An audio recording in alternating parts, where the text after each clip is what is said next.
বিয়ানীবাজারে দফায় দফায় বন্যায় নিম্নাঞ্চল এলাকার বাসিন্দারা চরম দুর্ভোগে পড়েছেন। বাড়িঘর তলিয়ে যাওয়ায় বহু পরিবার আশ্রয় নিয়েছেন উপজেলা প্রশাসনের নির্ধারিত অস্থায়ী আশ্রয় কেন্দ্রে। কিন্তু বানের পানিতে তলিয়ে যাওয়া বাড়িঘরের সীমিত সম্পদ নষ্ট হচ্ছে।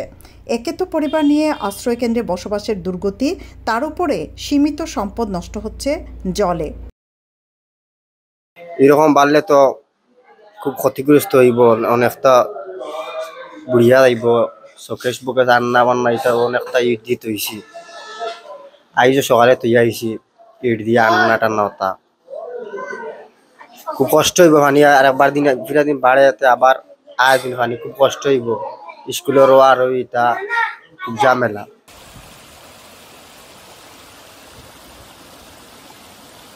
গত ৩০ মে বিয়ানীবাজার উপজেলার সুরমা নদীর তীরবর্তী চারখাই ও আলীনগর ইউনিয়নে এবং কুশিয়ারা নদীর তীরবর্তী দুবাগ, শেওলা ও কুরারবাজার ইউনিয়নে প্রথম দফা বন্যায় তলিয়ে যায়।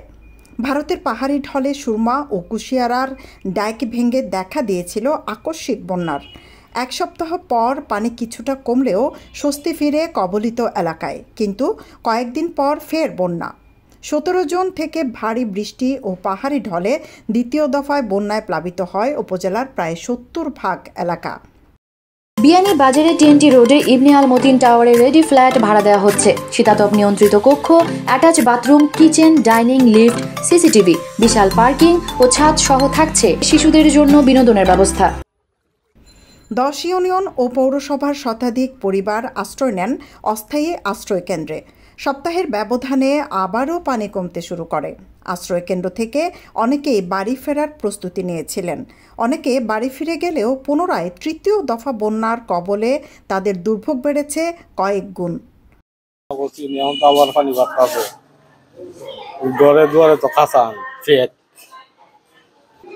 এই আশ্রয় কেন্দ্র তাহা লাগে, এটা তো একটা বড় ধরনের কষ্ট না। বউ বাচ্চা লই আশ্রয় কেন্দ্র তাহা, এটা এর মতো কষ্ট কি আর দুনিয়াতে আছে? নেমুরু গাছ এটা ভালো আছে, সবাই তো না, এটা সব বেশি লেগেছে। এখন আমরা ওখানে থাকি, স্কুল আইয়া বাচ্চা দিন দেখলাম। এখন আবার বাড়ি গেছে, আর যেতাম বাড়ি আমি আবার বুড়াই নিছে। একবার কমছিল, কমি আবার বাড়ি গেছে, এইতাম বাড়ি আমি। দফায় দফায় বন্যায় নাকাল ভারত সীমান্তবর্তী বিয়ানীবাজার উপজেলা সহ পুরো সিলেট অঞ্চল। খরস্রোতা নদী কুশিয়ারা এর মধ্যে চোখ রাঙাচ্ছে। সিলেট পানি উন্নয়ন বোর্ডের তথ্য মতে বুধবার সকাল ৯টায় এই নদীর বিয়ানীবাজারের শেওলা পয়েন্টে পানি বিপদসীমার ৪৩ সেন্টিমিটার উপর দিয়ে বইছে।